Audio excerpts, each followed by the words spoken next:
كسر وانا فيديو وعبد العاقل جنرال كذا وانا اسمه عاقل جنرال اصلا كسي با با با با با سبسكرايب لا كسي ممكن وضيق ما نو كيلو سوقتي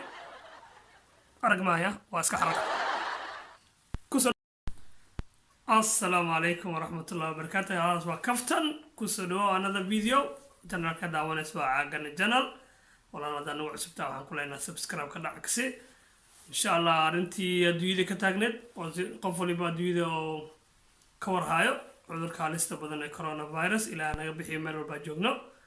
intii muslim iyo intii adduunyada la noolahay ba waxaan leenahay ilaahay naga koriyo waa caareylahay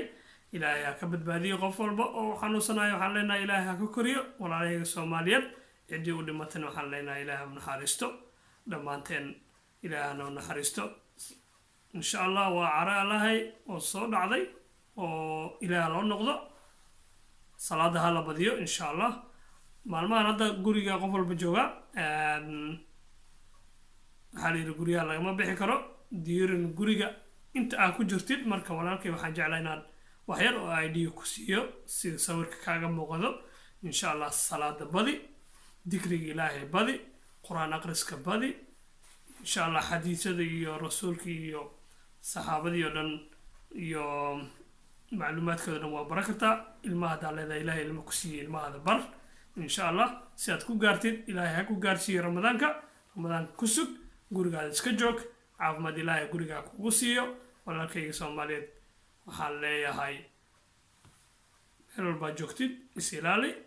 اسكو بدناو عذركو عذر هالسة وحا قصدي إيقو مرقل بدنات oo maanta social media ka aqriyay wuxuu ahaa wiil Soomaaliyeed oo degan Sweden wuxuu yiri aabahayga maanta aniga gacanteyda ku dilay si aan u maleynaa anigu dhahay because wuxuu dhahay aniga banaanka aaday cudurka aniga soo qaaday aabahayga waayeel ahaa oo xanuunsanaa kadibna cudurka waxaan maleynaa in aniga ku riday waan ka qoomameynayaa inaan banaanka aado walaalay Soomaaliyeed asigoo leeyahay wiliba fariinta wuxuu soo diray dhalinyarada Soomaaliyeed wuxuu leeyahay banaanka hal iska daayo ولا عادي سال إسكادايو قريق هالوجو بنادو إن شاء الله مد كلا ولا كي سوماليات هديان شقة عادي سيد أو هذا كمار من أو هذا قريق كوشقي كرين سياسة وكو جديد هديان قريق كوشقي كرتوها أوكي هذا قريق كوشقي كرين أو هذا كمار من إنا بنانك بحديد قريق بنانك مركا كبحديد هذيك قلنا حيا ولا كاجا عد الله عندي كل دقن حاس كذا ولا لها bahaaga hooyadaada cid alla cidii kula degan markaad shaqada ka soo laabatid walaalkayga Soomaaliyeed waxaan ku leeyahay waa igu waano waa iga talo guriga markaad ku soo laabatid banaanka markaad u baxdid oo shaqada aadaysid golofiskii dhaca kasi si sawirkaaga muuqdo gacmaha gasho insha Allah maskin wajiga ku xiro kadibna shaqadaada markaad tagtid shaqada Ilaahay ku badbaadiyo markaad ka soo laabatid guriga imaatid meel gooniya dharkaadii shaqada kalimaati maaski waxa xirreed meel gooniya dhig ida la sheer gareenin musqushaada gal faraas ka faraxal hadaad qabayso kartid way ka sii wanaagsan tahay qabayso markaad goonida xaafadda ku joogayso xiro kadib reerka u gudub cuntada cunaysa cun la sheer garay fadhiga waxa arinta la qaado waayo cudurku waa cudur halis ah meel walba ku halidi kara marka insha Allah Ilaahay naga koriyo walaalay Soomaaliyeed si sawiradeeda kaga muuqdo waa digniin hala kulmin saaxiibka lagu leeyahay hala kulmin qof familkaada xataa haduu ku imaanayo xilliga la joogo xaalad halis ah lagu jira si sawirka mid kale ay kaga muuqato wuxuu ku leeyahay banaanka ha aadina hadii aadan ka maarmin in banaanka aadid oo aadan soo gadanaynin cunto ama daawo walaalkayga Soomaaliyeed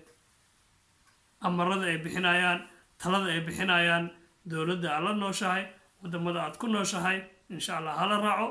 dad badan oo Soomaaliyeed hadda wixii banaanka cudurka markuu bilaabanay sida u arkayeen iyo hadda sidoo arkayeen isma lahan wixii ugu kordhay qof walba reality-gu u tagay awalkii hore waxay dhahayeen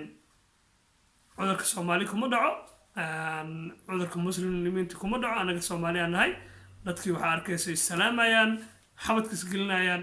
ayadoo laga digaayo la leeyahay cudurku waa halis iskuma soo dhagaa kara 2 meters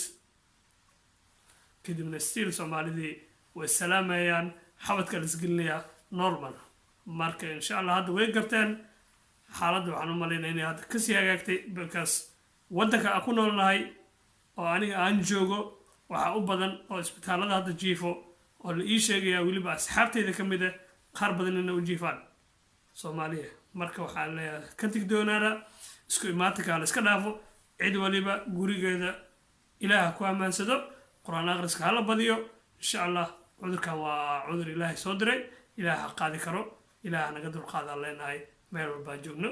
assalaamu calaykum waraxmatullaahi wabarakaatu